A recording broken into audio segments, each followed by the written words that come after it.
ایک شخص حضور کی خدمت میں حاضر ہوتا ہے اور عرض کرتا ہے متی الساعہ یا رسول اللہ، حضور قیامت کب آئے گی؟ تو پوچھا ما اعددت لہا، تو نے اس کے لیے تیاری کیا کی؟ تو اس نے کہا کہ میں کثرت صوم کی، کثرت صلاۃ کی بات نہیں کرتا، اگرچہ یہ سب کچھ اس کے دامن میں تھا تو ناز اس پہ نہیں کیا، کہا میں اللہ اور اس کے رسول سے پیار کرتا ہوں۔ تو حضور علیہ السلام نے فرمایا آدمی جس سے پیار کرے کل قیامت کے دن اسی کے ساتھ اٹھایا جائے گا۔ صحابہ کہتے ہیں کہ ایمان لانے کے بعد ہمیں سب سے زیادہ خوشی اس بات کی ہوئی، اس لیے کہ ہم رسول اللہ سے پیار کرتے ہیں اور رسول اللہ کے ساتھیوں سے پیار کرتے ہیں، تو ہمیں سب سے زیادہ خوشی اس بات کی ہوئی کہ حشر کے دن ہم حضور کے ساتھ اٹھائے جائیں۔ تو محبت کا ربط اور رشتہ اور تعلق ان سے قائم کرو جن کی محبت آدمی کو نکما نہیں کرتی بلکہ نکموں کو بھی کام کا بنا دیتی، جن کو کوئی پوچھتا نہیں تھا اور جن کو یہ بھی معاشرہ حق نہیں دیتا تھا کہ وہ ساتھ بیٹھ کے کھانا بھی کھا لیں، اور جن کو ساتھ بٹھانے اور ساتھ چلنے کے قابل نہیں سمجھا جاتا تھا، پھر حضور علیہ السلام کی محبت کا جوہر نصیب ہوا تو امیر المومنین حضرت بلال کا استقبال کرنے کے لیے کھڑے ہیں، اور جب بلال آئے تو کالے رنگ کا ہاتھ چوم کے آنکھوں سے لگاتے ہیں اور کہتے ہیں یا بلال انت سیدنا، بلال لوگ تجھے غلام کہیں ان کی مرضی، میرا تو آقا لگتا ہے نا۔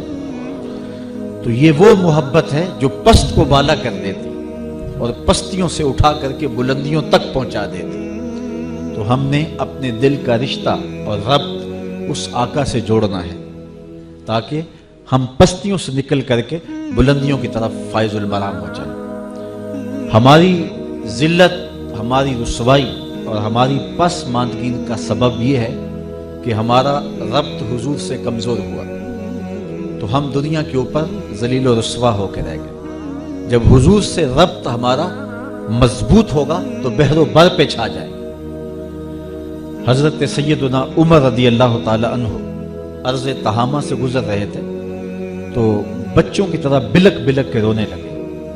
کسی نے کہا عمر 23 لاکھ مربع میل کی حکمرانی اور بچوں کی طرح رو رہے ہو؟ کہا یہی بات مجھے رلا رہی ہے، میرے باپ خطاب نے مجھے اسی جگہ پہ 5 اونٹ دیے تھے کہ ان کو لائن میں سیدھا کرو، میں آگے والا سیدھا کرتا تھا تو پیچھے والا ٹیڑھا ہو جاتا، پیچھے والا سیدھا کرتا تو آگے والا ٹیڑھا ہو جاتا، میں بھاگ دوڑ کے دونوں کو سیدھا کر لیتا تو درمیان والا ٹیڑھا ہو جاتا۔ تو میرے باپ خطاب نے مجھے بڑا مارا کہ ایک عرب کے بیٹے ہو کہ تم سے 5 اونٹ لائن میں کھڑے نہیں ہوتے۔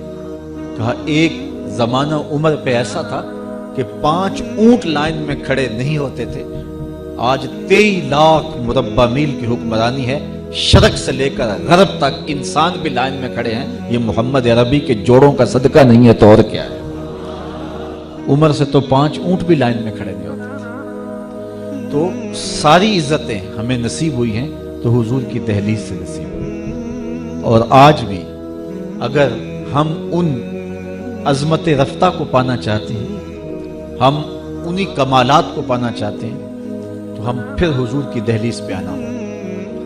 اقبال کے سارے کلام کا رس نچوڑیں تو جو خلاصہ اور جو رس نکلتا ہے وہ یہ ہے کہ محمد سے وفا تو نے تو ہم تیرے ہیں، یہ جہاں چیز ہے کیا لوح و قلم تیرے ہیں۔ اقبال کہتا ہے حضور سے وفا کرو تو پھر لوح بھی تمہارے ہاتھ میں پکڑا دیں گے، قلم بھی تمہیں دے دیں گے، تم جو چاہو گے لکھ لو گے، پھر تمہاری تقدیر کے فیصلے واشنگٹن میں نہیں ہوں گے بلکہ خدا بندے سے خود پوچھے گا بتا تیری رضا کیا ہے۔ شرط یہ ہے کہ وفا کا رشتہ حضور کی ذات سے مستحکم ہو جائے اور ہم نے اس رشتے کو مضبوط کرنا ہے۔ ہمارے ہاتھوں سے اس دامن کو چھڑانے کے لیے دیدہ اور نادیدہ کوششیں کی گئیں تاکہ ہمارا ربط حضور سے کمزور ہو جائے۔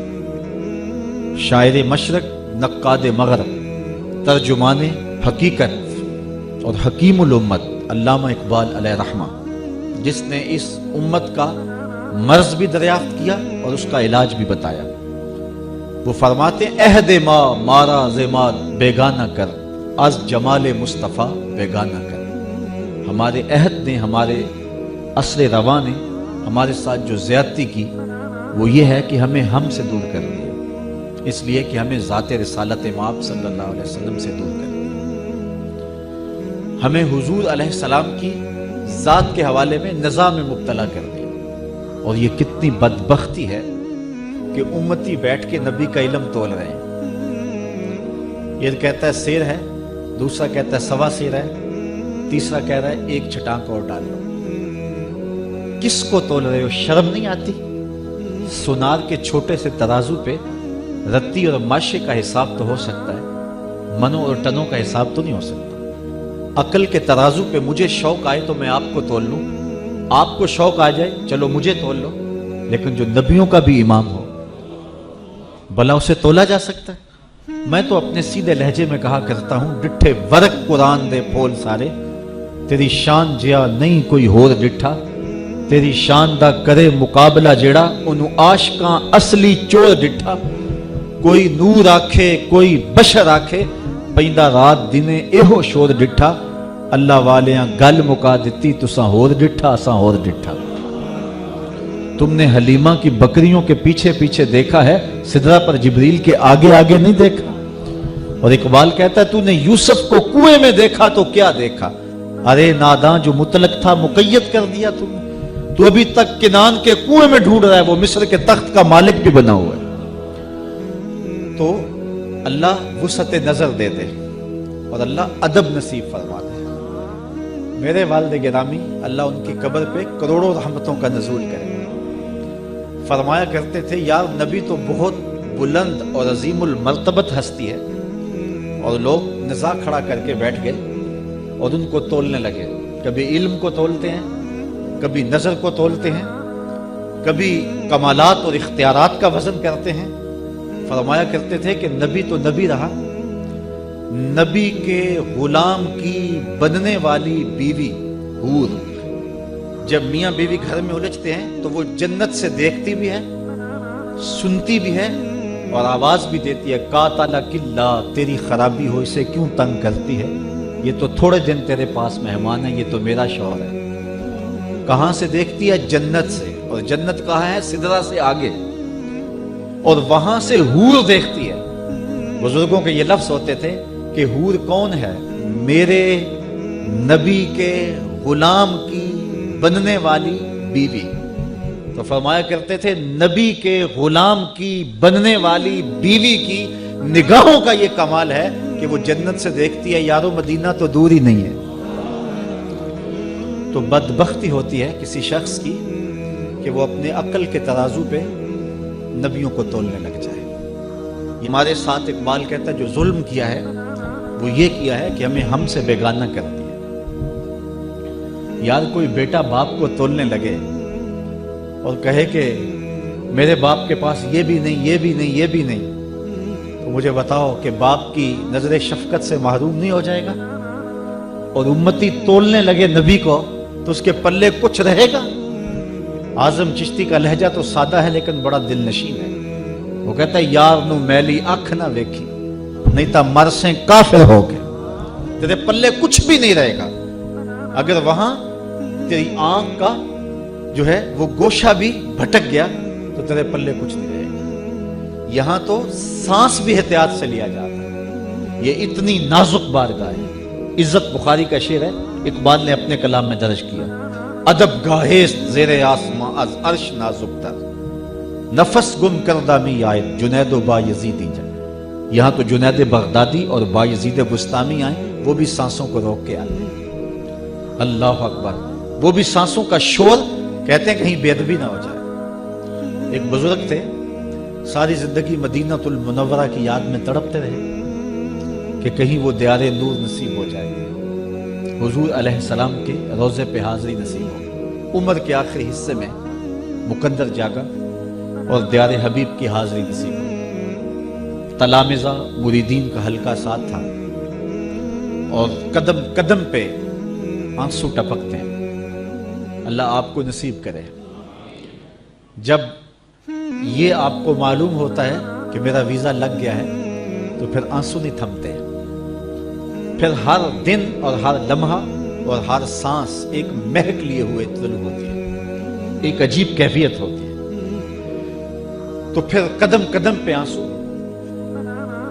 وارفتگی، کیفیات کا جہاں، جب حضور کے شہر نور میں پہنچتے ہیں اور روضہ انور کے پاس جاتے ہیں، مواجہ شریف کے روبرو حاضر ہوتے ہیں، تو چند لمحوں کے لیے رکے اور آگے بڑھ گئے۔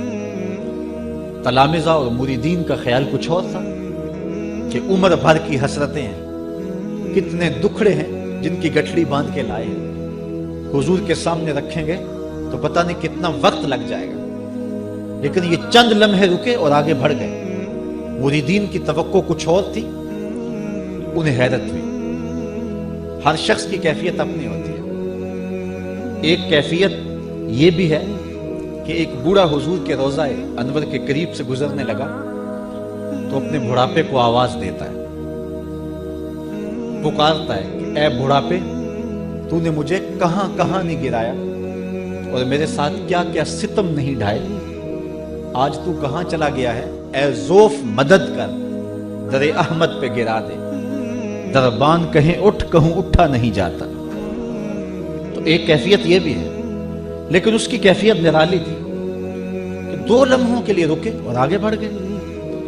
خیر، تلامذہ نے، مریدین نے پوچھا، حضرت بات سمجھ میں نہیں آئی، ہمارا خیال تھا کہ بچپن سے سلگتے ہوئے، روتے ہوئے اور مدینے کے انتظار میں تڑپتے ہوئے زندگی گزری، تو آج موقع آیا ہے تو دل کی حسرتیں نکالیں گے، پتہ نہیں کتنی گٹھلیاں باندھ کے لائے ہیں دکھوں کی جو حضور کے سامنے کھولیں گے۔ لیکن ظہوری کہتا ہے دکھ درد کے ماروں کو غم یاد نہیں رہتے، جب سامنے آنکھوں کے غم خار نظر آئے۔ اور ایک شاعر بولا، یہ الگ بات ہے کہ تم آئے ہو تو کوئی نہیں، ورنہ درد تو یہاں ہزار رہتے۔ تو کہا حضرت سمجھ نہیں آئی، تو فرمانے لگے تم نے اب پوچھ لیا تو سنو، میں نے سانس روکنے کی مشق کی ہوئی تھی، جتنی دیر تک سانس رکا رہا حضور کے روبرو کھڑا رہا، جب سانس چلنے لگا تو میں آگے بڑھ گیا، کہیں سانسوں کا شور بے ادبی نہ بن جائے۔ محبت والوں کے تو یہ انداز ہوا کرتے ہیں، پیار والوں کے تو یہ طریقے ہوتے ہیں۔